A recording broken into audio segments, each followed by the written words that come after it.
Shoutout naman dyan kay Ma'am Joy. Kanina lang yung mga kameta din tayong kasama kanina sa flight. Ayan guys, back to business naman tayo, back on flights. Siyempre, hindi tayo magpatalo kay Magellan Jr. Kailangan natin tapatan, di ba? Iba naman kasi pag may nagsabi na may pag-asa ang Pilipinas na hindi taga-gobyerno or hindi ang kanyang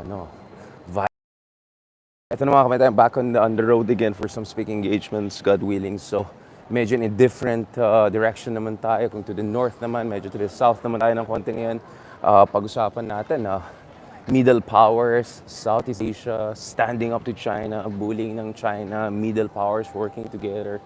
So, yun yung mga bagay guys na hopefully, God willing, inshallah, pag-usapan natin in the coming days.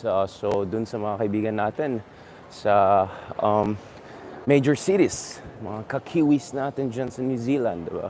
Hopefully, we're gonna have some chance to have exchanges with folks there. Looking forward also to the chance to catch up hopefully with yung ating ambassador there and also some of the senior officials dyan sa mga Kiwi officials. So, I just want to say guys, please alam niyo naman, pag Sabbath day na tomorrow, so wala tayong mga meta tomorrow, so magbe-break tayo for a while until Monday. So I hope guys, in the meantime, you continue to support yung mga pinapost natin dyan. So as you know, I don't have a team as much as possible. I mean, I get help here and there for some thumbnails or some little editing, but stuff we just posted kanina guys, itong R&all natin on yung Bayani Talks edition natin. It's around 20 to 30 minutes long conversation with your favorite Ronald Llamas at pinag-usapan natin guys at whether the Philippines is in a strategic sweet spot, how can we make the most out of it, how do we make sure that we give credit to the Philippines and not to the politicians, but at the same time be fair to our politicos when sometimes, not always, but sometimes they get things a little bit right? So yun po ang tinitignan natin ngayon mga kameta, alright? So please check out those things. Pinost din natin, by the way guys, yung very tricky na mahaba-habang rin yan Oh my God, may transfer pala dyan. Kailangan ko yata bilisan. Kailangan din natin guys tignan. Please, actually it's just here. Okay. Worry ako. Okay, so, I'm on time. Sorry. Nakaka-stress yung mga transit na ito minsan.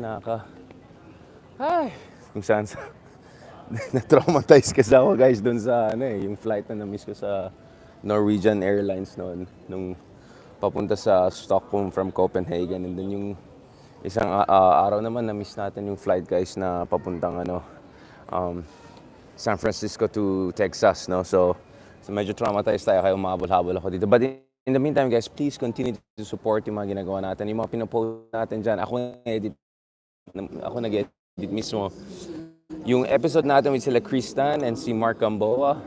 First time natin na in-person na ginagawa ng mga podcast na it took me like 2 hours just to set up the lighting, the camera, in terms of just to make sure we have from different angles and we have backup footage just in case things go wrong. Unfortunately, in the Starbucks that we did the podcast, I think beautiful setup. Okay naman sound and everything. The problem we had was internet, so hopefully we can deal with that internet kasi of course that live analysis and live podcasting is a big part of what we do. But please also check out the recorded version that we're actually taken as live, right? Yun na ginawa natin doon, na pinost natin yan.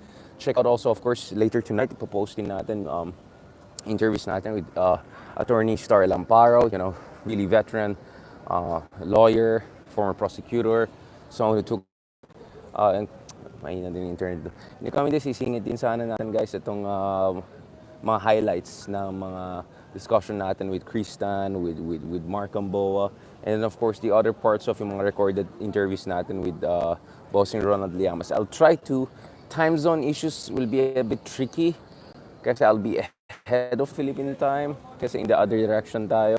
But hopefully we can also sort out a number of interviews next week.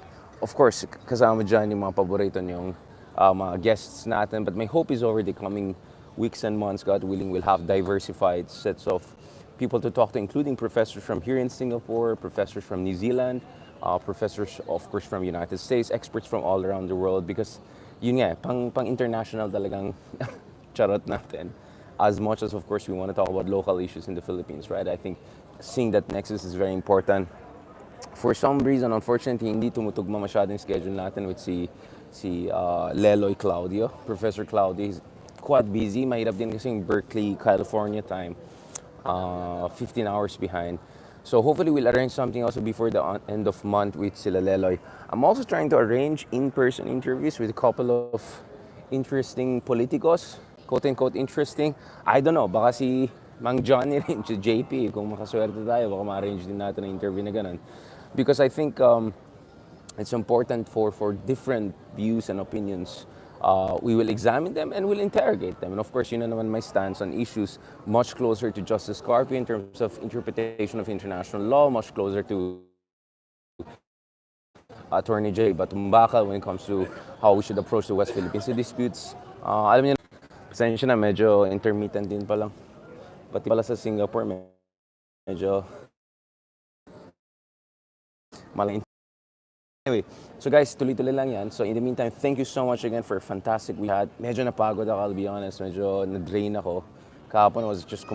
Mahirap kasi when you're doing both technical and at the same time, you're also doing the actual interview and all. Minsan, napapa-overtalk ako kasi I'm already stressed. So I'm just trying to keep the energy going and all. So pasensya na lang. Range of issues that we discuss on our podcast and all. Thank you very much, guys. Maraming salamat and